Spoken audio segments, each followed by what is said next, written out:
Alors, la semaine dernière, notre cours, c'était une révélation de la grâce. Et là, on peut dire que c'est la deuxième partie du cours, ce cours 6. C'est la grâce, le turbo de la foi. Vous savez ce que c'est un turbo? Vous savez comment ça marche? Vous avez un moteur normal, et notre moteur de vie à nous, eh ben, c'est la foi. On vit par la foi. Mais beaucoup de gens, malgré le fait qu'ils vivent par la foi, ont un problème, je dirais, de puissance dans la foi. Et une des choses qui va nous permettre de multiplier la puissance qui est accordée à notre foi, c'est le fait d'avoir cette révélation de la grâce. Et pour ça, on va voir que la foi et la grâce, ce sont deux choses qui sont étroitement liées. C'est pas des choses qui sont l'une après l'autre ou l'une dans un passage, l'autre dans l'autre. Non, on s'aperçoit que tout ce qui touche autour de la foi, eh ben, va toucher en même temps à la grâce. Pourquoi? Eh ben, déjà parce que la foi, au départ, la Bible nous dit que c'est un don de Dieu. Tiens, garde-le plus loin, qu'il ne soit pas au milieu de la vidéo. La foi, c'est un don de Dieu. Dieu nous a donné à chacun de la foi. Et souvent, mes amis, si on n'a pas compris qu'il y a une véritable grâce de Dieu par rapport à notre foi, qu'il y a vraiment un don particulier de foi, la Bible nous parle d'un des dons de l'esprit qui s'appelle le don de foi, si on ne réalise pas qu'il y a une action de Dieu à l'origine, qui s'appelle la grâce, eh bien, on peut avoir la foi et avoir la foi dans des choses qui ne tiendront pas la route. La foi et la grâce, c'est des choses qui vont de pair. Alors, je vous avais raconté le témoignage, il y a quelques années, Lee Lacoste, quand il est arrivé, que j'ai vu pour la première fois, il a prophétisé que je prêcherais sur la foi et la grâce. Et à l'époque, rien que l'idée de prêcher, moi, ça me parlait pas particulièrement. Mais une chose est sûre, c'est que si je me retourne sur, allez, on va dire, aujourd'hui, j'en suis pratiquement à 23 années de ministère ou 24 années de ministère, eh bien, je m'aperçois que ça fait 23 ou 24 ans que je prêche sur quoi? Sur la foi et sur la grâce. Et le cœur de mon message, c'est ça. Et après, on va dire 25 ans d'avoir réfléchi à la foi et la grâce, quand j'ai écrit le livre Poursuivi par ta grâce, j'ai percuté sur le fait que la foi et la grâce étaient tellement liées l'une à l'autre qu'on ne pouvait pas vouloir les faire fonctionner l'une sans l'autre.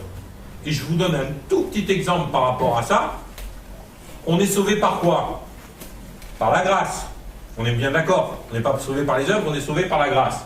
Mais qu'est-ce qui va faire que la grâce que nous a accordée Jésus-Christ est efficace pour nous sauver? C'est le fait qu'on place notre foi en Jésus-Christ. Donc, on a besoin de comprendre qu'on touche là quelque chose qui est un principe fondamental si on veut avancer non seulement dans ce qui est spirituel, mais aussi dans ce qui est de l'ordre du surnaturel. On ne peut pas rentrer dans le surnaturel de Dieu sans la grâce. Et la foi sans la grâce a vite fait de devenir une idole. C'est pour ça que parfois, moi je dis, faites attention quand vous avez il y a des livres géants sur la foi, il faut avoir la foi, la foi, la foi, la foi, mais faites attention parce que si vous voulez rentrer dans le domaine de la foi sans avoir saisi la grâce, alors il y a des tas de choses qui risquent d'être difficiles à vivre et la foi risque de devenir une occasion de chute et une idole. Parce que la foi, sans la grâce, elle a vite fait de devenir une idole. Je crois donc je peux tout. Et du coup, c'est moi qui décide. Non, tu peux tout parce que Dieu t'a donné la foi et c'est une grâce. Amen. Alors, on va commencer avec un premier verset ce soir, 2 Pierre, chapitre 1, verset 1. C'est Pierre qui se présente donc au moment où il écrit sa lettre et il dit « Simon Pierre, serviteur et apôtre de Jésus-Christ, à ceux qui ont reçu en partage une foi du même prix que la nôtre, par la justice de notre Dieu et Sauveur Jésus-Christ. » Moi j'aime bien ce verset parce qu'il nous met tout de suite dans le bain. Vous avez reçu, nous dit Pierre, vous avez reçu en partage une foi du même prix que la nôtre. une foi qui a la même valeur, qui a le même prix que la nôtre. On a tous reçu la même foi. Et parfois, moi j'ai des gens, oh oui, mais Dieu lui a donné une foi particulière à lui. Ben non, c'est pas Dieu, il a donné une foi particulière à lui. Pierre, il nous dit, vous avez reçu une foi du même prix que la nôtre. Et pourquoi vous l'avez reçue, cette foi du même prix que la nôtre? Par la justice de notre Sauveur Jésus-Christ. Amen. Amen. Autrement dit, par la grâce que Jésus a accomplie, nous avons tous reçu une portion de foi. Et cette portion de foi, à nous de savoir ce qu'on va en faire, et puis à nous de décider ce qu'on va en faire. Amen. C'est un peu, si vous voulez, la foi que Dieu nous a donnée, je dirais, c'est comme le code de votre carte bancaire. Vous savez, si vous recevez votre carte bancaire et que vous n'avez pas reçu le code, eh ben, vous pouvez toujours aller avec votre carte bancaire, vous lui dites, c'est la mienne, je vous assure, c'est mon nom qui est inscrit dessus, mais j'ai pas reçu le code. Eh bien, monsieur, vous reviendrez avec le code pour acheter, parce que sans le code, on ne va rien vous donner. Ben, c'est un peu le même principe. Dieu vous a donné une carte bancaire à crédit illimité. Amen. Illimité. Vous n'êtes pas limité à tant de miracles par semaine, vous n'êtes pas limité à tant de choses par semaine, c'est illimité. Pourquoi? Parce que Jésus a dit, vous ferez les mêmes choses que moi j'ai fait. Les mêmes choses. Et vous en ferez de plus grandes encore. Moi j'avais déjà l'impression que ce que Jésus avait fait, c'était illimité. Donc si en plus on peut faire plus que lui, c'est certainement vraiment illimité. Et mes amis, ce qu'on doit comprendre, c'est que potentiellement, tout est possible à celui qui croit. Amen. C'est pas moi qui le dis, c'est la Bible. Potentiellement, tout est possible à celui qui croit. C'est-à-dire que Dieu est un Dieu juste, bon, et son oui est oui, son non est non, c'est pas un menteur. Quand Dieu dit, vous imposerez les mains aux malades et ils seront guéris, Dieu dit la vérité. Vous êtes d'accord avec moi? Amen. Autrement, moi, j'arrête de le servir. La Bible nous dit que le père du mensonge, c'est le diable. Je ne peux pas servir le diable. Il n'y a pas une once de mensonge en Dieu. Alors, mes amis, arrêtons de commencer à nous triturer l'esprit. Oui, mais qu'est-ce qu'il a voulu dire par là, machin, tout ça, et puis de finir avec des grandes théories fumeuses, comme quoi les miracles, c'était pour le temps des premiers apôtres, et puis que maintenant, il n'y en a plus besoin. Parce que si c'était le cas, il serait mort. C'est sûr. Moi, je serais mort. Si c'était le cas, on serait mort. Alors, mes amis, potentiellement, tout est possible à celui qui croit. Deuxième point, Dieu il vous a donné la parole et il vous a donné le code. Donc la parole, elle nous dit tout est possible à celui qui croit et le code, c'est L-A-F-O-I. Et là, ça sort. Pour que la Bible devienne une réalité, on a besoin de la foi. Mais on n'a pas besoin de la foi dans ce que l'on croit, dans ce que l'on a compris. On n'a pas besoin de la foi dans ce que le pasteur y dit. On a besoin d'avoir de la foi dans ce que Dieu dit. Et là, je vais simplement vous rappeler un verset qui est extraordinaire. La foi vient de ce que l'on entend, et ce que l'on entend vient de la parole de Dieu. Et il ne s'agit pas uniquement de la parole de Dieu écrite, mais il s'agit de la révélation que Dieu va nous en faire. Amen. Donc, on a tous reçu un don de foi au commencement, un capital de foi au commencement. Et mes amis, comme dans la parabole des talents, eh ben, ça va être à nous de faire grandir ce capital de foi que l'on a reçu au démarrage, qui est le même capital de foi qu'a reçu Pierre, puisqu'il le déclare, qu'avait reçu Paul, qu'avait reçu les apôtres, qu'avaient reçu les premiers disciples. Le même capital de foi qui était donné à Pierre au départ, il vous a été donné. Amen. Amen. Je veux un amen franc. Amen. Amen. Amen. On est d'accord. Alors mes amis, Parfois, les gens ont du mal à comprendre la relation entre la grâce et la foi. Alors, le meilleur moyen de vous l'expliquer, c'est la suivante. La foi et la grâce sont les deux faces d'une même pièce. La foi et la grâce sont indissociables. La grâce, c'est quoi? Si on vous pose la question aujourd'hui, la grâce, c'est quoi? Vous allez dire quoi? La grâce, c'est la princesse de Monaco. Grace Kelly. Non, c'est pas ça? Bon, alors la grâce, c'est... Ah, c'est celle qui passe qui est un peu trop grosse. Non, c'est pas ça non plus. Ah, qu'est-ce que c'est la grâce? Un cadeau. La grâce, c'est quelque chose qui nous a été donné gratuitement. Un cadeau, comme dit Fabien. Amen. La grâce, c'est la partie que Dieu a fait. Et la foi, c'est ce qui nous reste à faire à nous. Alors, je vais vous donner une idée. Est-ce que vous arrivez à imaginer que Dieu, un jour, il a décidé de vous donner sa parole? Alors, Dieu dit, ah ouais, allez, je vais donner ma parole à Corinne. Vous imaginez faire comme ça? Vous imaginez que Dieu aurait fait ce que moi je viens de faire? Non. Ah, quand même, il y en a un, il connaît un peu Dieu. Non, il n'aurait pas fait comme ça. Vous êtes d'accord? Passe-moi la Bible, s'il te plaît. Qu'est-ce qu'il aurait fait, Dieu? Eh bien, dans sa grâce, voilà le geste de la grâce. Il tend sa parole à Corinne. Maintenant, Corinne, elle n'est pas obligée d'apprendre. Et parfois, Dieu, il reste le bras tendu avec sa parole pendant des années à attendre que nous décidions de l'apprendre.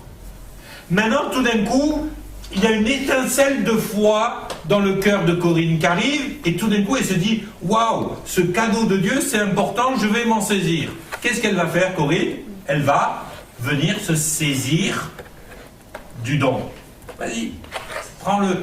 Et par la foi, elle obtient la grâce que Dieu lui a donnée. Vous voyez, la foi et la grâce sont intimement liées. Je suis désolé, Jésus n'a pas été jeté comme un os à ronger aux chrétiens pour qu'ils puissent être sauvés. Il a été offert en sacrifice.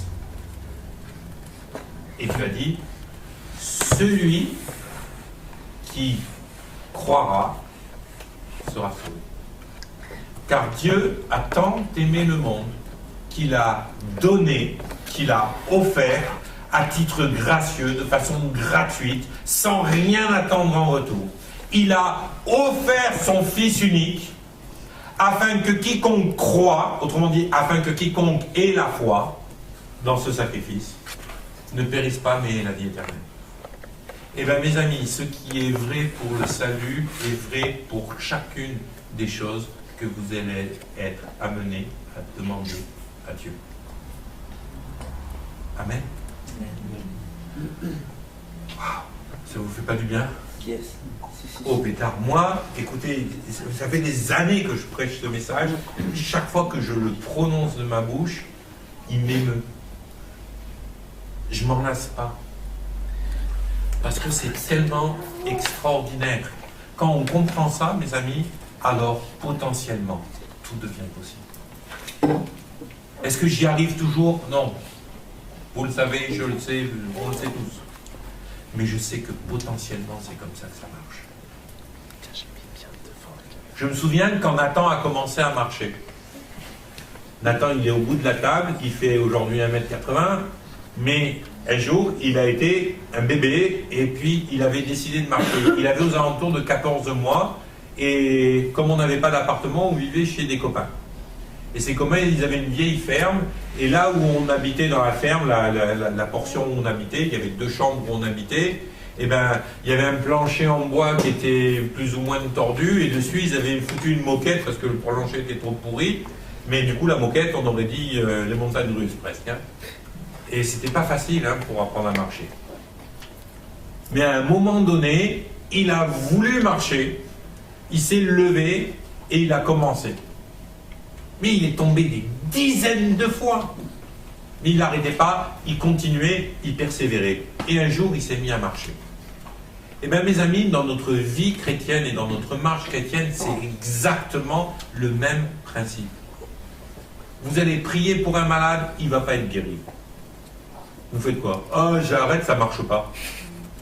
Mais si Nathan il s'était dit ça, il ne marcherait pas. Et vous me voyez le mettre dans une poussette, là, à 1m80 aujourd'hui, 75 kilos. Allez, je le prends, je le mets dans la voiture, allez, tournez, et puis je le balade dans sa poussette. Et puis le jour du mariage, je vais l'amener devant l'hôtel et dans la poussette. Parce qu'il s'est dit, ah non, je suis tombé une fois, deux fois, trois fois, ça suffit. J'arrête, ça marche pas, la marche, ça n'existe pas, c'est des conneries. Tu vas faire ça, toi, quand ton petit va commencer à marcher? Tu vas dire, non, tu vois, tu es tombé, ça ne sert à rien. Arrête, laisse tomber. C'est ça qu'on dit aux enfants? Non? Et puis, au fur et à mesure qu'il va marcher, eh ben, il va prendre de l'assurance. Et de la même façon, au fur et à mesure que vous marchez dans les chemins de Dieu et de la foi, vous prenez de l'assurance. Et puis un jour, patatrac, vous faites comme moi, vous vous cassez une cheville. Et vous vous retrouvez dans un lit et avec un plâtre pendant 73 jours. Vous savez ce qui s'est passé au bout de 73 jours de plâtre? Ma jambe, on aurait dit qu'il y avait les deux os et puis un troisième os derrière, ça s'appelait le mollet. Elle avait rétréci. Pourquoi? Parce que je ne l'utilisais pas. Il n'y avait plus de muscles, les muscles avaient fondu et tout ça. Et il m'a fallu de la rééducation pour réapprendre à marcher normalement. Il y avait eu un accident de parcours, et il a fallu que je réapprenne. Mais je n'ai pas abandonné la marche. Même si je sais que pendant un certain temps, je n'ai pas pu marcher. J'ai dit non, je veux retourner là où j'en étais. Alors la grâce de Dieu, vous savez souvent c'est quoi? C'est que quand vous êtes jeune converti, vous priez, vous voyez des tonnes de miracles, vous n'avez rien compris, mais vous voyez des tonnes de miracles. Pourquoi? Parce que ensuite, le souvenir de ce que vous avez vécu de miraculeux vous donne envie de persévérer. Mais ensuite, vous avez besoin de commencer à apprendre des mécanismes qui font que ça marche. Et quand vous commencez à apprendre ces mécanismes, alors vous allez pouvoir rentrer dans le plan parfait de Dieu pour le miracle. Et moi, mes amis, même si je sais qu'aujourd'hui j'ai encore du mal, eh ben, je sais aujourd'hui que je veux voir le miracle de Dieu dans ma vie. Vous savez pourquoi? Oh, pas parce que j'ai envie de me taper une frime. Ouais, vous avez vu, là j'ai prié ce soir pour midi. Il y a plein qu'on fait, mais moi j'ai réussi. Et vous croyez que Dieu va répondre à ma prière si je prie comme ça? Mais même pas il m'écoute, là, il va me dire, oh, voilà, ça suffit, t'arrêtes un peu. Et encore, parfois, par compassion pour Amy, il pourrait répondre. Mais longtemps après, pour pas que je sache que c'est moi qui l'ai fait. Par contre, à côté de ça, moi j'ai envie de voir le miracle de Dieu. Vous savez pourquoi? Parce que j'en ai marre de la voir souffrir. Parce que j'en ai marre de voir souffrir les gens. J'ai du mal à accepter la misère et la souffrance des gens. Ça m'indispose. Mais depuis que je suis tout petit, c'est comme ça. Ça m'a toujours indisposé. Moi, quand j'étais petit, ils étaient tous pour les cow-boys, moi j'étais pour les Indiens, parce que je disais, les pauvres, regarde la misère qu'on leur a donnée. Je crois qu'on a besoin de recomprendre un certain nombre de mécanismes qui vont nous permettre de rentrer dans le miracle de Dieu.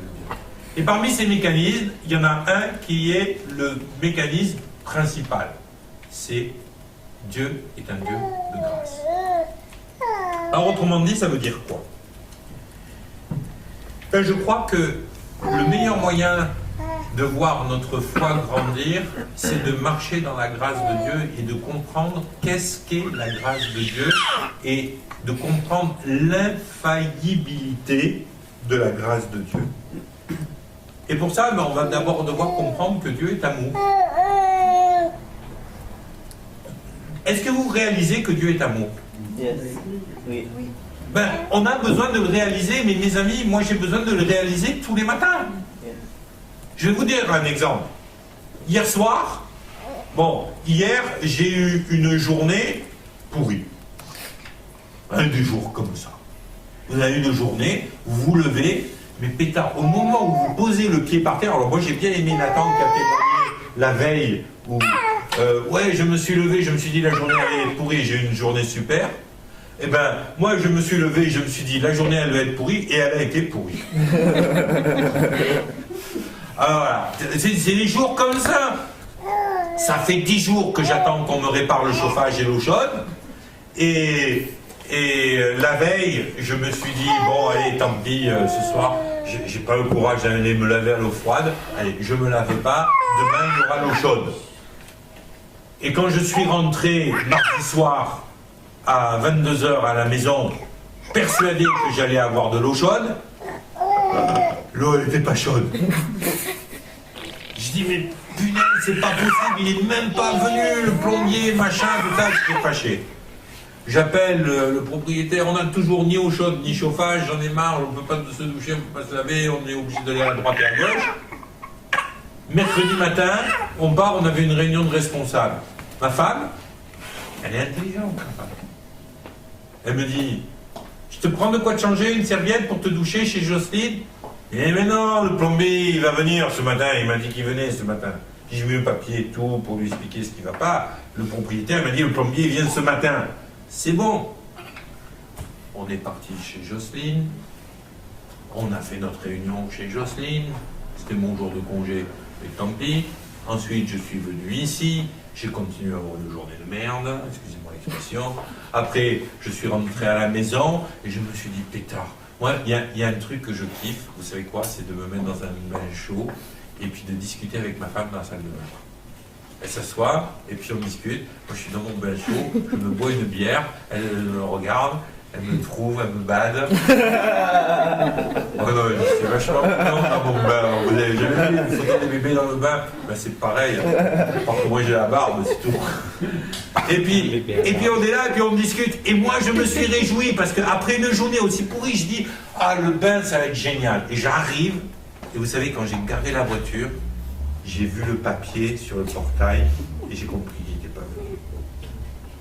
Le papier pour le plombier était là, au même endroit où je l'avais mis sur le portail. Il n'est pas venu. Tant pis pour le bain. Alors là, ma femme me dit, mais je t'avais dit qu'il fallait prendre tes affaires pour te doucher chez Jocelyne. Ouais, je sais. Alors j'ai regardé 3 épisodes de Terra Nova à la télévision, tranquille. Je me dis, au moins je vais me vider la tête. Hein? Tant pis, j'ai pas pu décrasser le corps, je vais décrasser la tête. Parce que j'avais besoin de décrasser, de penser à autre chose, de laisser tomber. Et là, je me cale devant Terra Nova après avoir mangé avec ma femme. Et je regarde Terra Nova. Et là, il y a mon dadé de fils qui arrive. Oh papa, juste au fait, je voulais te dire, l'escalier s'est effondré pendant qu'il montait le congélateur, il est tout cassé. Ils se sont fait mal? Non, ils se sont pas fait mal. Et là, il commençait à m'expliquer, je n'avais pas envie. Et là, ma femme, elle commence à m'expliquer, j'ai dit, oh pétard, lâchez-moi, je regarde Terra Nova. Je vous dis, une journée de ouf. Vous en avez des journées comme ça? Oui. J'ai fait quoi ça? Seigneur, je veux plus te servir, j'en ai marre, et puis j'annule tout mon rendez-vous, et puis je les emmerde tout. Non, j'ai pas fait ça. Ce matin, je suis venu, j'ai dit, ben Seigneur, le diable, il va pas me massacrer comme ça, il va pas continuer comme ça, je vais venir, je vais monter, je suis fatigué, j'en ai marre. Oui, je suis fatigué, oui, j'en ai marre. Oui, il y a des fois où j'ai envie de me casser, parce que, mais Seigneur, ce qui m'intéresse, c'est que le royaume de Dieu aille de l'avant. Alors ce matin, on a chargé tous les outils, on a passé 4h30 avec Nathan et Christopher à refaire tout l'escalier, à ranger, à réparer les choses, à monter une nouvelle étagère, à faire les trucs. L'escalier il est là, bon maintenant je tremble quand je monte. Je fais plus confiance à Dieu qu'à mes talents de bricoleur, mais bon, à part ça, voilà. Mais je vais vous dire une chose, vous n'arrêtez pas, vous continuez. Et ce qu'il y a d'important dans la vie chrétienne et dans la marche par la foi, c'est qu'il faut continuer à marcher même quand ça ne marche pas. Même quand ça ne fonctionne pas, même quand vous avez l'impression que vous avez pris trop de coups de batte, de baseball dans la tête et puis que vous en avez marre, vous n'avez qu'une envie, c'est partir en courant, et bien même là, vous vous relevez, vous vous remettez en marche et le diable, il commence à faire de la dépression. Oh pétard, je croyais que je l'avais arrêté là. J'avais tout mis. La réunion du matin, la réunion de l'après-midi, la douche, le plombier qui est pas venu. J'avais tout mis, je lui casse l'escalier. Il va se coucher, il en peut plus. Et merde, il s'est relevé. Oh. Moi, j'ai envie que le diable il fasse de la dépression avec moi. Sérieux, à choisir entre lui et moi de faire la dépression, que ce soit lui, quoi. Amen. Et encore, je vous donne pas tout. Il y a l'autre qui me... C'était une journée de ouf. Voilà. Maintenant, à côté de ça, qu'est-ce qui va vous permettre de vous relever après une journée comme ça? Surtout quand la journée, parfois c'est une journée, mais parfois c'est une semaine, parfois c'est un mois, parfois c'est un an. Le désert, je peux vous garantir, il y a des fois où il vous paraît longué. Qu'est-ce qui vous permet d'avancer et de vous relever dans ces situations-là? La grâce de Dieu. La grâce de Dieu. Vous croyez que je suis Superman? Je ne suis pas Superman.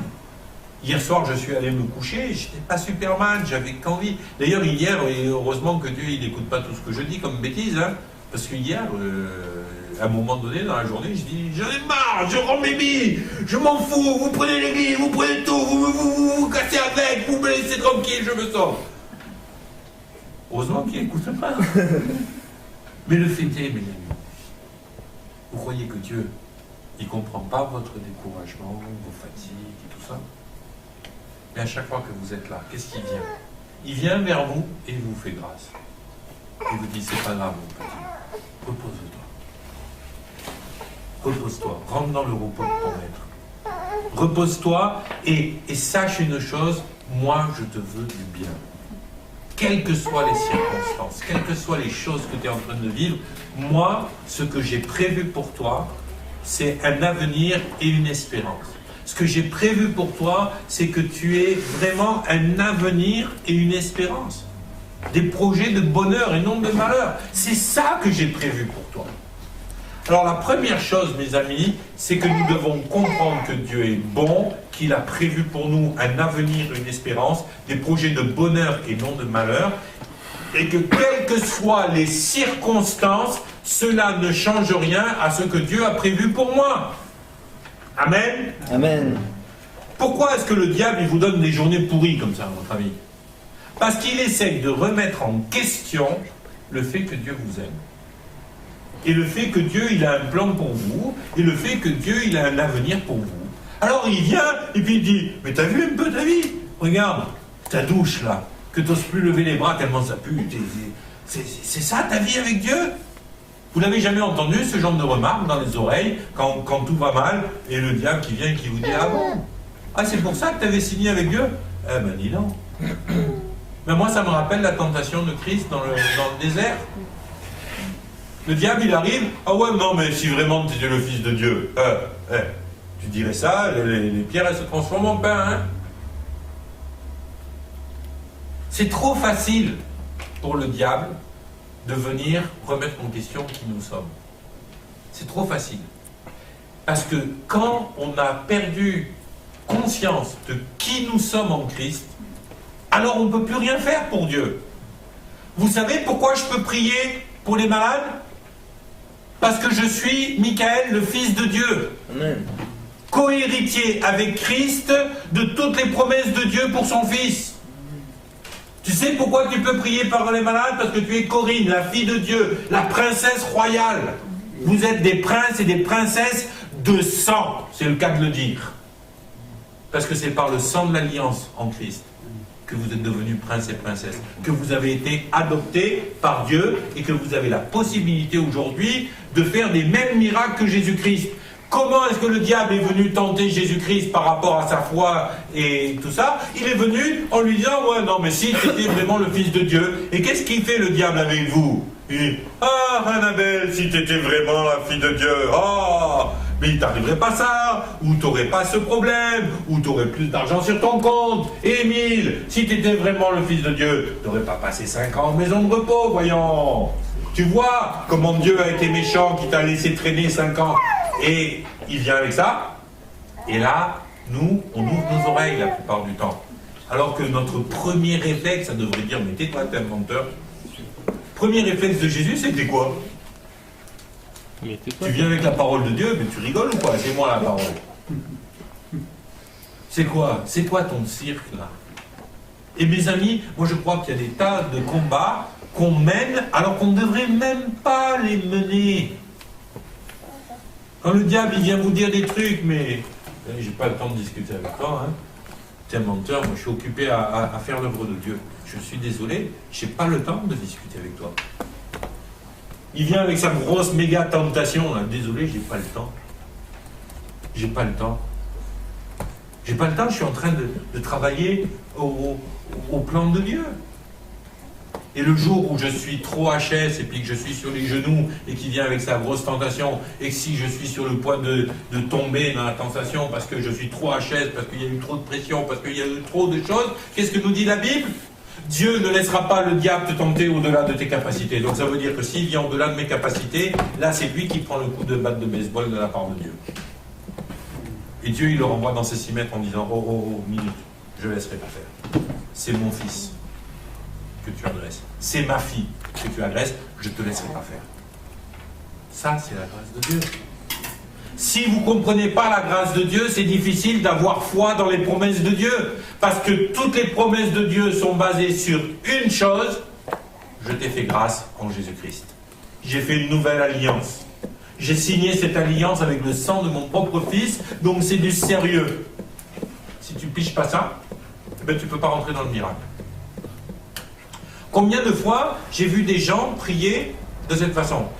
Oh Seigneur, si c'est ta volonté que je sois guéri, oh, guéris-moi. Mais si tu veux m'enseigner quelque chose à travers la maladie... c'est très bien pour les cours d'art dramatique, ça, mais c'est pas une prière, hein. C'est du cinéma. Vous croyez vraiment que Dieu veut vous enseigner quelque chose à travers l'accident, la maladie? C'est comme si Annabelle, elle prend son fils, elle le jette dans la rue, et puis elle lui dit, comme ça, il apprendra la vie. Et il va se passer quoi si elle le jette au milieu de la rue? Petit comme il est, la première bagnole, elle ne le voit pas, hein, surtout qu'il fait nuit. Bang! Oh zut! Oh, je voulais lui apprendre la vie, il est mouru. Oh! Mais vous croyez que... tu ferais un truc comme ça?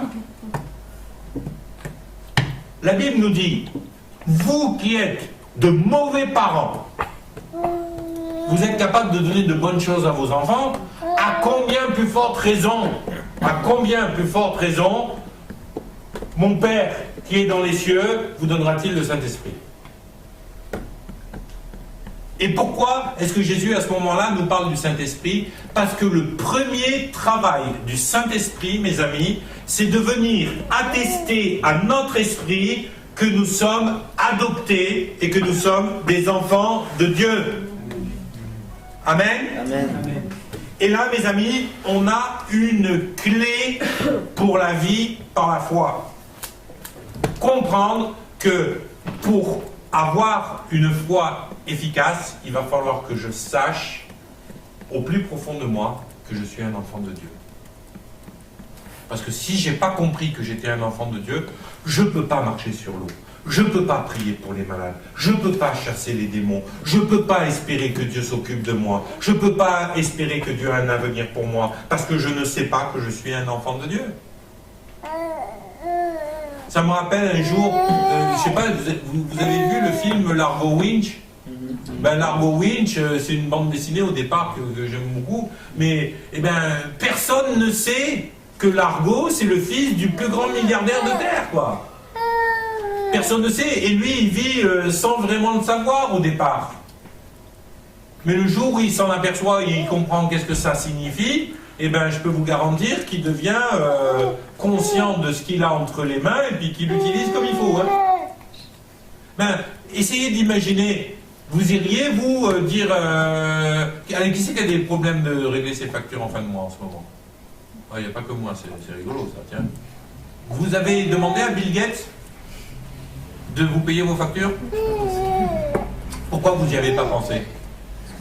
Parce que vous ne le connaissez pas, parce qu'il n'y a rien qui vous lie à lui, parce que vous vous dites, le géant de Microsoft, pourquoi il irait payer ma facture de téléphone ou d'électricité? Ok? Maintenant, si tout d'un coup on vous amène les papiers, on vous dit Christopher, en vérité, tu es le fils de Bill Gates. Voilà toutes les preuves. Tu peux aller réclamer ton héritage. Là, si tu sais que tu es le fils de Bill Gates, tu vas non seulement aller lui demander de payer ta facture de téléphone, mais en même temps, tu vas lui demander le dernier des smartphones, plus une Ferrari, plus une villa sur la Côte d'Azur et tout. Pourquoi? Parce que si tu es le fils du plus grand milliardaire qu'il y a sur la planète, tu ne vas pas te gêner pour lui demander. Ben, c'est exactement le même principe dans la foi. Dieu vous a fait la grâce de vous adopter comme ses enfants, et il vous faut la foi. Mais pour que votre foi soit agissante, il faut que vous ayez réalisé qui vous êtes. Et qui vous êtes, c'est des fils et des filles de Dieu. Pourquoi? Parce que Dieu vous a adopté. Comment vous pouvez en être sûr? En demandant au Saint-Esprit de venir attester, comme nous le dit Romains 8, dans votre esprit que vous êtes enfant de Dieu. Amen. Vous avez vu la boucle? C'est important de comprendre que la Bible, c'est quelque chose de cohérent. Ce que Jésus a dit à ses disciples quand ils s'inquiétaient de savoir comment ils allaient manger, s'habiller, dormir pendant la mission, ça a été le jour où vous aurez compris que vous êtes des enfants de Dieu, vous n'aurez plus besoin de vous soucier de ça. Alors partez qu'avec une seule chemise, une seule paire de sandales, partez sans argent, vous vous en foutez. Vous savez que vous êtes des enfants de Bill Gates. Et Microsoft, c'est international, c'est dans le monde entier. Vous avez Microsoft, Bill Gates, tac. Et pour ça, vous avez une carte à débit illimité, dont le seul code, c'est la foi. Seigneur, je crois, puisque je suis enfant de Dieu, que ton désir, c'est de me bénir. Amen. Amen. Maintenant, je voudrais que l'on réalise quelque chose. C'est que Galates, chapitre 3, versets 13-14.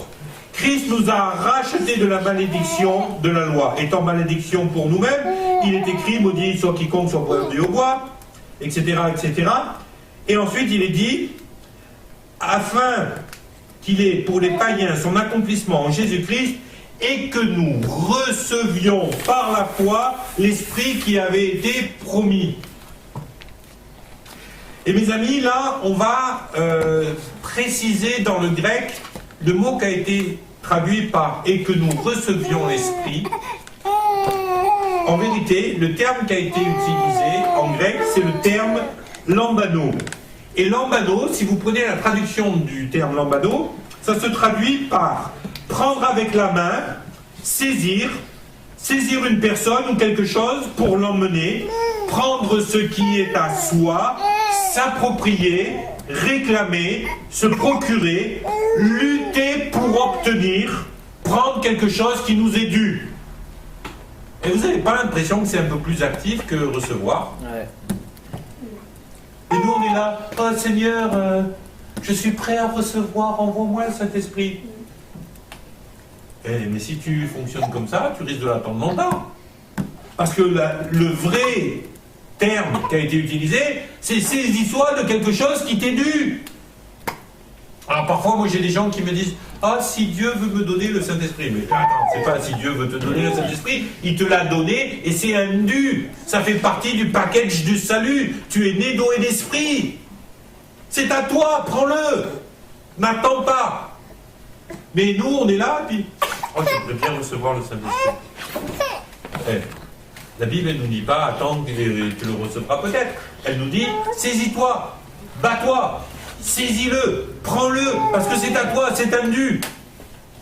Ne lâche pas prise tant que tu n'as pas reçu ce que tu avais à recevoir du Saint-Esprit. Parce que du fait que tu aies reçu le Saint-Esprit et que tu t'en sois approprié, que tu l'aies saisi, que tu l'aies attrapé, parce qu'il est à toi et qu'il t'est dû, de cela dépend le fait de mettre ta foi en application en sachant que tu es un enfant de Dieu. C'est le Saint-Esprit qui va révéler à ton esprit que tu es un enfant de Dieu. Alors mes amis, si aujourd'hui vous avez le moindre doute sur le fait que vous êtes un enfant de Dieu, n'allez pas pleurer en disant « Ouais, mais est-ce que je suis vraiment un fils de Dieu ou pas ?» Mais allez crier à Dieu en disant « Je veux que ton Saint-Esprit vienne en moi, parce que quand ton Saint-Esprit est en moi, je sais que je suis un fils de Dieu, je sais que je suis une fille de Dieu, et qu'à partir de là, l'héritage que tu as promis à ton fils, Jésus-Christ, eh bien j'en suis co-héritier. Et co-héritier de quoi? Eh bien dans le psaume 2, la Bible nous dit de quoi est héritier Jésus-Christ, de la terre jusqu'à ses extrémités. De toute la terre. Tout ce qui appartient à Christ vous appartient. Tout ce qui appartient à Dieu vous appartient. Ça tombe bien, hein, l'or et l'argent lui appartiennent. Ça tombe bien, hein, la santé, ça lui appartient. Ça tombe bien, hein, le mariage, c'est une institution qui vient de Dieu. Amen. Oh putain, ça tombe bien, hein. Ça veut dire quoi? Ça veut dire qu'il peut y avoir toutes les statistiques du monde sur le nombre de couples qui divorcent au bout de 2 ans, ou sur tous les couples homosexuels qui veulent se marier, etc., etc., etc. J'en ai rien à cirer, parce que le mariage est une institution divine qui remonte à la nuit des temps, avant même que le péché ne soit dans le monde. Le mariage existait déjà, et Seigneur, je sais que mon mariage, il n'a aucune raison de foirer. Amen. Amen. Et là, vous vous positionnez en tant qu'enfant de Dieu. Par contre, si vous dites, oh là là, je me fais du souci, tu te rends compte, il y a 4 couples sur 5 qui divorcent dans les 5 premières années. Oh là là, mais qu'est-ce qui va m'arriver? Est-ce que ça vaut le coup d'investir dans un mariage? Puis après, il va falloir payer un divorce. Peut-être qu'il vaudrait mieux se paxer. Là, tu mets la tête sur le bio et tu dis au bourreau, tiens, je te file ma hache parce que c'est plus simple. Tu n'auras pas besoin d'apporter la tienne. Hein. Ça s'appelle du suicide spirituel. Vous êtes enfant de Dieu, co-héritier avec Christ. Amen. Amen. Et ça, c'est le Saint-Esprit qui nous le dit. On n'a pas besoin de rester dans la passivité, on a besoin de rentrer dans l'action pour se saisir des promesses de Dieu. La grâce, c'est Dieu qui tend sa main vers nous, pleine de bénédictions. La foi, c'est nous qui tendons la main vers Dieu pour nous saisir de la bénédiction qu'il a pour nous. Amen. Le mot grâce, maintenant, qu'est-ce qui signifie ce mot grâce? En hébreu, il y a une chose qui est vraiment intéressante, c'est que le mot grâce, dans l'Ancien Testament, se dit, alors excusez-moi mon accent marseillais quand je parle hébreu ancien, kesed ou un truc comme ça, mais voilà, ça se dit un truc dans le genre kesed. Voilà. Et si vous voulez traduire ça en français, aujourd'hui, ça ne se traduit pas par grâce, ça se traduit par bonté, miséricorde. Vous savez ce que c'est la miséricorde? La miséricorde, c'est la capacité de pardonner facilement. Dieu, quand il nous fait grâce, ça veut dire qu'il est plein de bonté, qu'il est plein de miséricorde. Ça veut dire que Dieu, il nous pardonne facilement, qu'il est plein de fidélité. Oh, c'est intéressant, hein? Grâce, ça veut dire fidélité, d'amour, de grâce. Ça vous rappelle pas le caractère de Dieu? Lent à la colère, riche en bonté, plein de fidélité, plein de miséricorde. Mais c'est notre Dieu qu'il est. Notre Dieu, c'est la grâce. La grâce est le révélateur de Dieu, le révélateur du cœur du Père. C'est la grâce qu'il nous a accordée. Mais la grâce qu'il nous a accordée, nous on l'a mis dans une toute petite boîte et on a dit, la grâce c'est le salut en Jésus-Christ. Voilà, on est sauvé, on n'ira pas en enfer. Ça c'est la grâce. C'est pas que ça. Salut, du grec soteria, ça veut dire guéri, délivré, renouvelé. Ça va beaucoup plus qu'un mot spirituel pour quelque chose de vaguement éthéré le jour où on meurt. Non, c'est quelque chose d'immédiat, de maintenant, c'est pour aujourd'hui. Et la Bible nous dit, c'est aujourd'hui le jour du salut. Autrement dit, c'est aujourd'hui le jour où je suis guéri. C'est aujourd'hui le jour de la délivrance. C'est aujourd'hui le jour de la prospérité. C'est aujourd'hui le jour où ma huche, elle débordera de pain. C'est pas pour dans l'éternité, c'est aujourd'hui, bibliquement parlant. C'est aujourd'hui le jour du salut. Et mes amis, Dieu nous a offert cette grâce et il nous dit, je veux que vous vous en saisissiez par la foi. On va continuer à lire Romains 5, verset 17. Si par l'offense d'un seul, la mort a régné par lui seul, à plus forte raison, ceux qui reçoivent, de nouveau on a le même terme, lambano, ceux qui saisissent l'abondance de la grâce et du don de la justice, ceux qui saisissent l'abondance de la grâce. Vous avez vu ce que c'est la grâce, hein? l'abondance de la grâce et du don de la justice, c'est-à-dire du salut, de sotéria, eh bien, qu'est-ce qu'il se fera pour ces gens qui s'en saisissent? Il se fera qu'ils régneront dans la vie, pas dans l'éternité, hein, qu'ils régneront dans la vie. C'est aujourd'hui la vie. Allô, vous êtes vivants? Ouais. Super. Donc vous êtes appelés à régner dans la vie par Jésus-Christ tout seul. Oh pétard. En ayant accepté Jésus, je suis devenu héritier de Dieu et je suis donc appelé à régner. Amen. Amen. Yes, I, man. Woo! Yes. Oh, moi ça me... Wouh! Bon, il faut pas que je m'excite trop, c'est filmé. Après, on dit, oh là, il est un peu... Amen. Non, mais vous rendez compte de ce qu'on est en train de dire, les amis? Oh, c'est pas une petite nouvelle, c'est l'évangile de Jésus-Christ. Amen. C'est le truc extraordinaire. Mes amis, cette grâce, elle est abondante, mais il faut que je m'en saisisse par la foi. Autrement dit, Dieu il dit, voilà, j'ai tout donné. Je vous ai donné le salut pour l'éternité, mais je vous ai donné le salut pour aujourd'hui. Je vous ai donné abondance pour aujourd'hui. Je vous appelle à régner. Votre héritage, c'est les extrémités de la terre. Donc, le salut, c'est pour aujourd'hui sur cette terre. Et tout ce que vous avez à faire, c'est de vous en saisir par la foi. Un des problèmes des chrétiens au jour d'aujourd'hui, c'est que plutôt que de se saisir, ils attendent. Oh Seigneur, si tu veux bien me bénir. Mais bien sûr que je veux te bénir, patate, c'est là devant toi, serre-toi. J'ai tout posé sur la table, serre-toi. Oh oui, mais Seigneur, si tu voulais. Mais je veux. Oui, ça doit être terrible pour Dieu parfois. Vous imaginez quoi, on est là, puis on lui demande des choses qu'il nous a données de toute éternité, qui sont sur la table, tout ce qu'on a à faire, c'est les prendre. Amen. Amen. Wow, wow. C'est bon, toi. Je vous dis, moi je me fais du bien à chaque fois que je le prêche, de toute façon. Amen.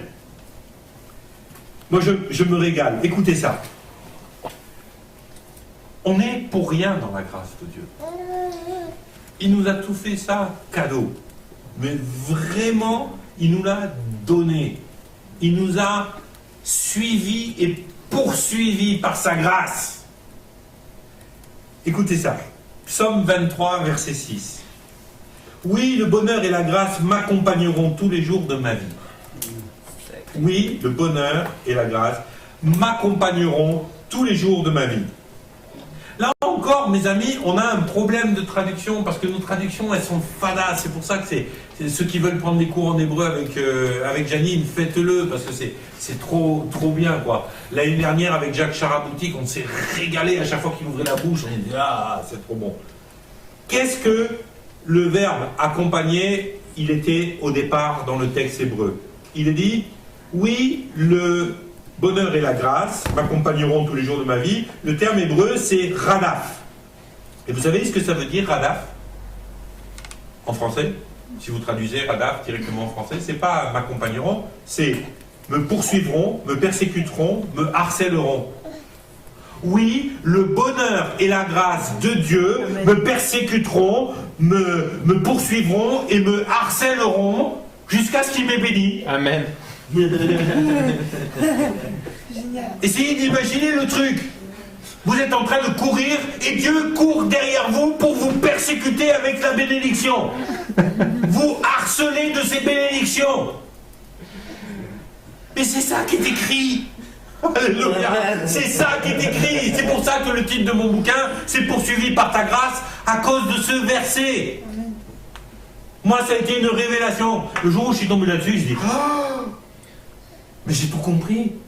Dieu m'a persécuté avec sa grâce jusqu'à ce que je sois sauvé, c'est-à-dire jusqu'à ce que je sois délivré, guéri, béni, jusqu'à ce que je sois libéré de la pauvreté, libéré de la solitude, libéré de la drogue, libéré de tout ça. Il m'a poursuivi avec sa grâce jusqu'à ce que je sois sauvé, dans le sens littéral de sotéria, qui touche tous les aspects de ma vie. Amen. Amen. Oh, pétard. Merci Seigneur. Ça, c'est les genres de trucs, moi, ça me... Ouh là là.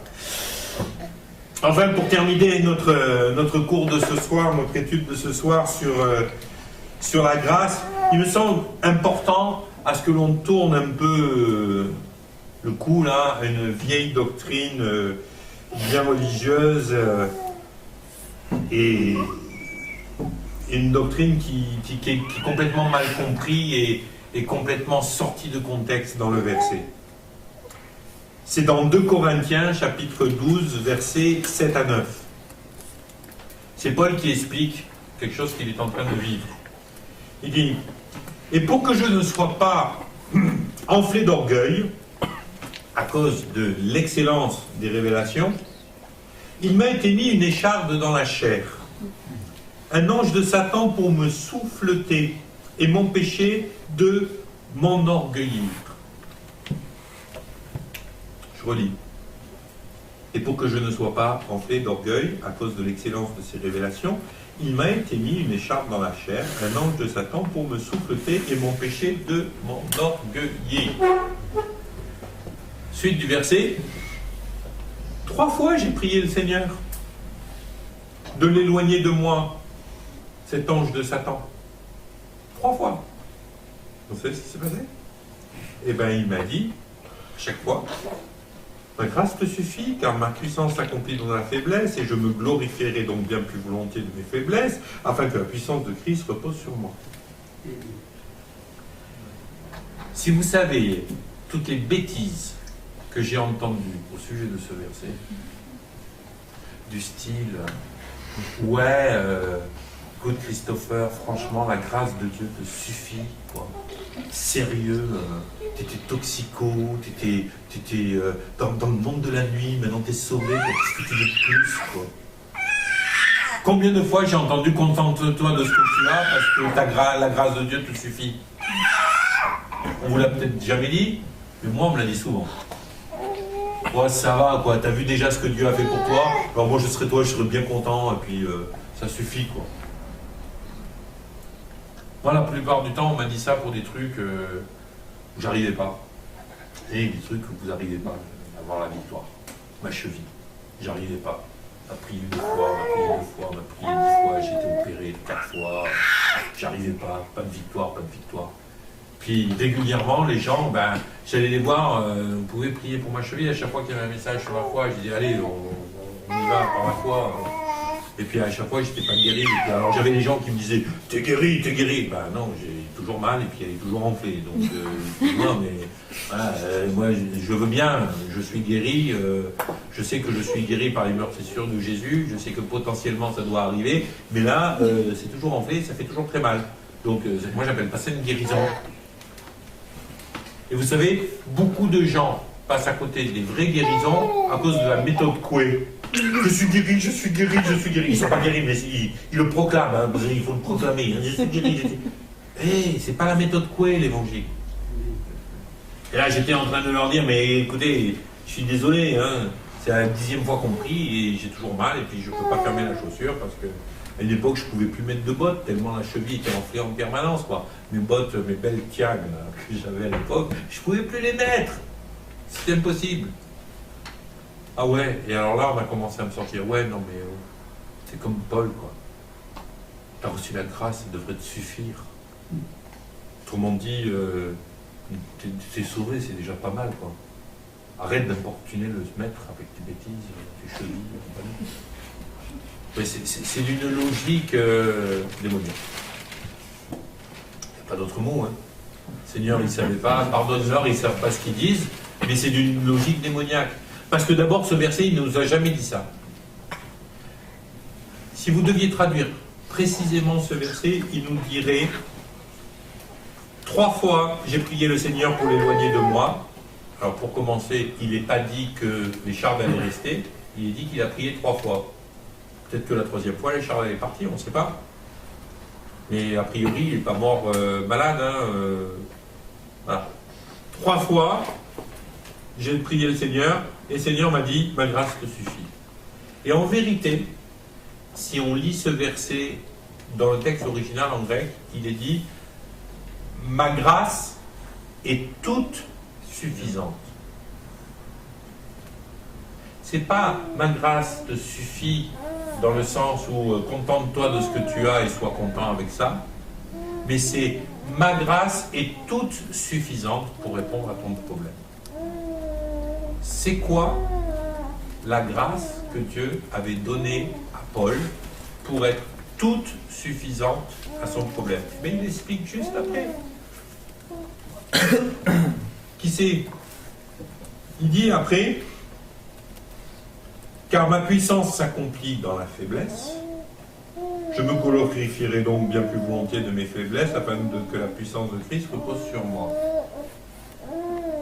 La solution, la grâce que Dieu a donnée à Paul, à Émile, à Nathalie, à Sandrine, à Nathan, à Fabien, à chacun d'entre nous, c'est quoi? C'est la présence de Jésus-Christ, la puissance de Jésus-Christ qui repose où? Sur moi,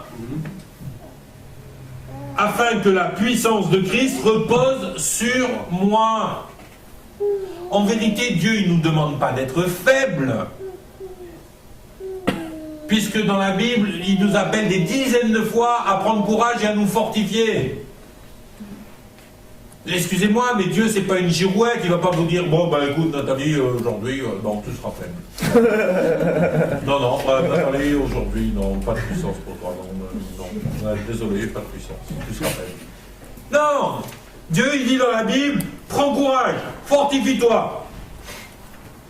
Dieu ne veut pas qu'on soit faible. Par contre, Dieu veut que notre chair, notre âme, notre vieille nature, s'affaiblisse.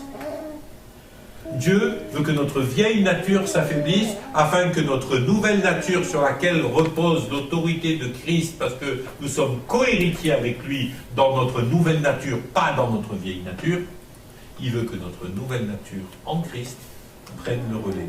Et là, Dieu dit, mais ma grâce est toute suffisante. Parce que quand tu as compris la grâce de Dieu, tu comprends qui tu es. Quand tu comprends qui tu es, tu sais que tu es co-héritier avec Christ. Mais celui qui est co-héritier avec lui, ce n'est pas ta vieille nature déchue, c'est ta nouvelle nature de personne née de nouveau. Et donc, en tant que nouvelle nature, nouvelle création, née de nouveau, parce que l'esprit et la puissance de Dieu en Jésus-Christ est sur toi, tu peux vaincre l'écharpe qui est dans ta chair. Amen. Et moi, je suis convaincu que quand Paul il a compris le truc, eh ben, il a été guéri de son écharpe, ou libéré de son écharpe. Amen. Amen. Ma grâce est toute suffisante.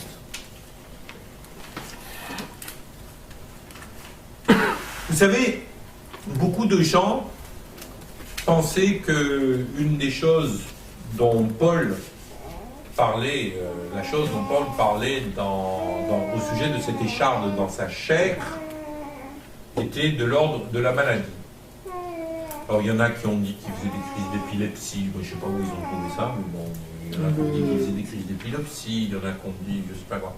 Moi je vais vous dire, personnellement, alors j'en ferai pas une doctrine, mais personnellement, je crois que l'écharpe que Paul avait dans la chair, elle est d'un autre niveau. Et je vais vous dire pourquoi.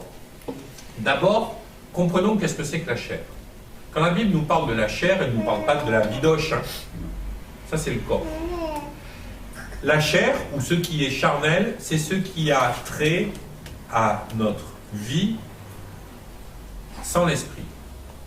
Donc notre chair, c'est le mélange de notre corps et de notre âme. Et mes amis, notre âme, c'est notre émotion, nos sentiments, notre culture, c'est tout ça. Et notre corps, il est physique, il est là.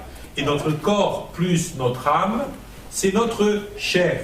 Et c'est pour ça que Dieu nous dit ne marchez pas selon la chair.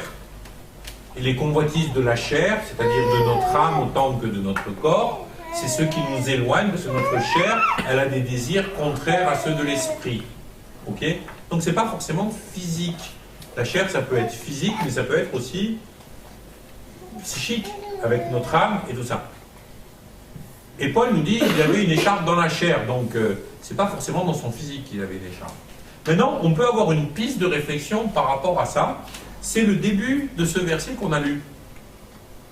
Et pour que je ne sois pas enflé d'orgueil. Moi, je pense, parce que Paul, il était de la même nature que nous, même s'il a écrit les 2 tiers du Nouveau Testament, ça ne faisait pas de lui un saint. Paul, il était de même nature que nous. Et je pense que Paul, à un moment donné, il a un problème d'orgueil.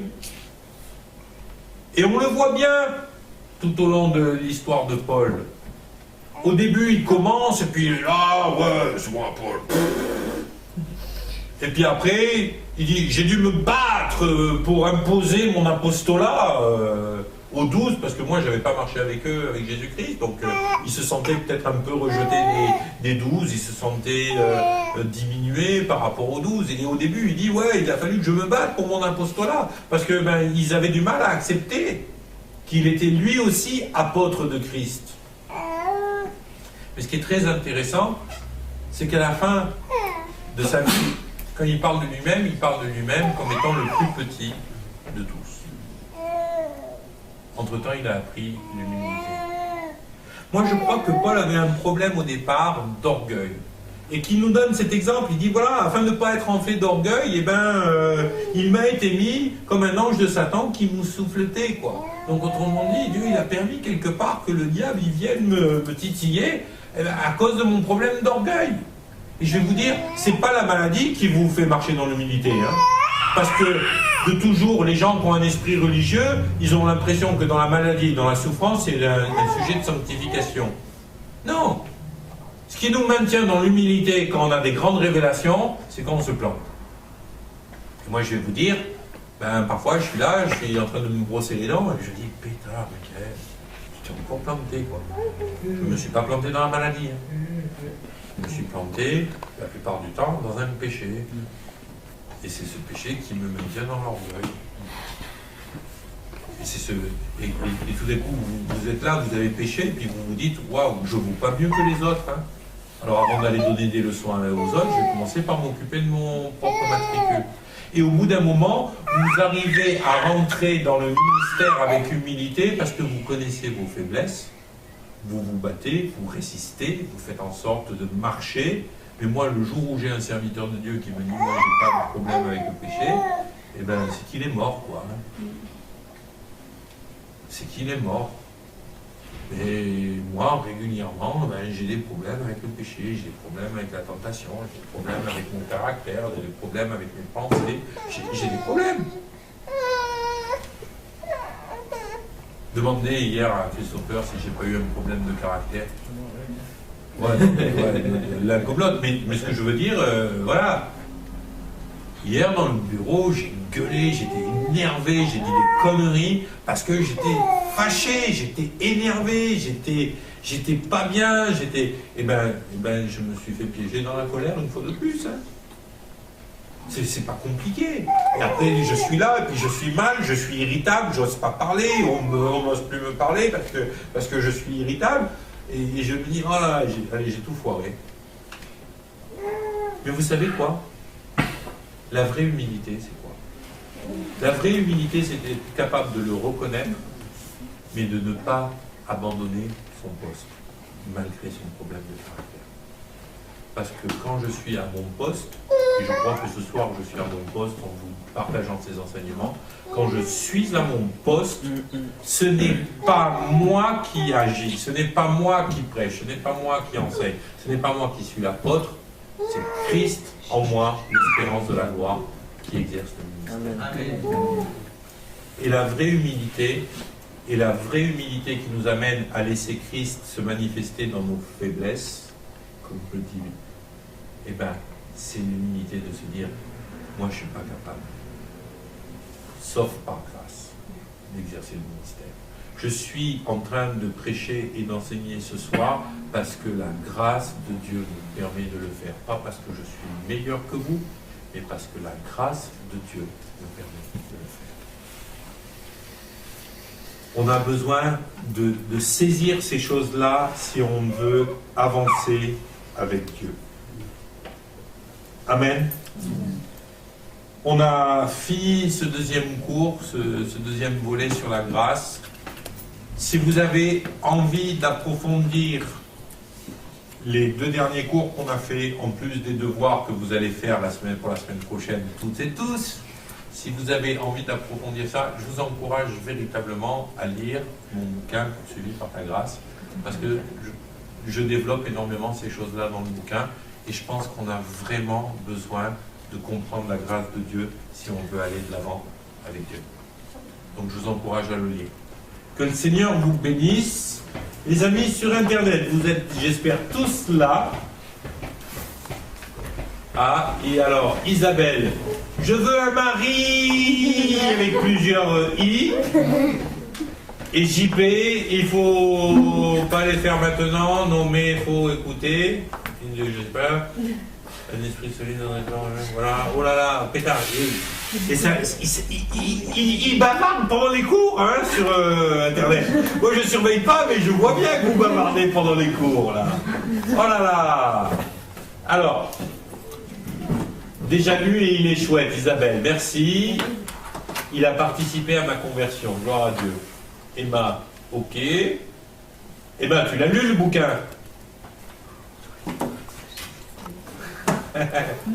Et bien il va se coucher maintenant. Vous savez qu'à La Réunion, il y a 3 heures de décalage en ce moment. C'est-à-dire qu'à La Réunion, il est minuit, c'est ça? Ouais. Minuit passé. Donc Emmanuel, avec les 3 heures de décalage, il a du courage de suivre les cours. Hein. Allez Emmanuel, 23h50, il dit. Je te fais un gros bisou Emmanuel. Nat de Cannes qui dit, moi le bouquin je l'ai lu 2 fois. Et je vais le relire, dit Isabelle, et ben voilà. Donc je vous encourage tous à le faire. Pour ceux qui l'ont pas fait, je vous rappelle que la boîte à offrande, elle est là. Pour ceux qui vont le faire par Internet, vous pouvez envoyer un chèque comme a fait Nat, ou la prochaine fois que vous passez, ou peut-être un Facebook, un PayPal, on verra, on mettra ça en place. Je vous fais des gros bisous à tous. Voilà, pour les chèques, pour l'offrande, je vous rappelle que c'est à l'ordre de VLD. C'est pas la clé sur la porte, c'est vraiment libre entrée des développements pour l'offrande pour les cours. Je vous souhaite une bonne soirée à tous, gros bisous sur Internet et à très bientôt.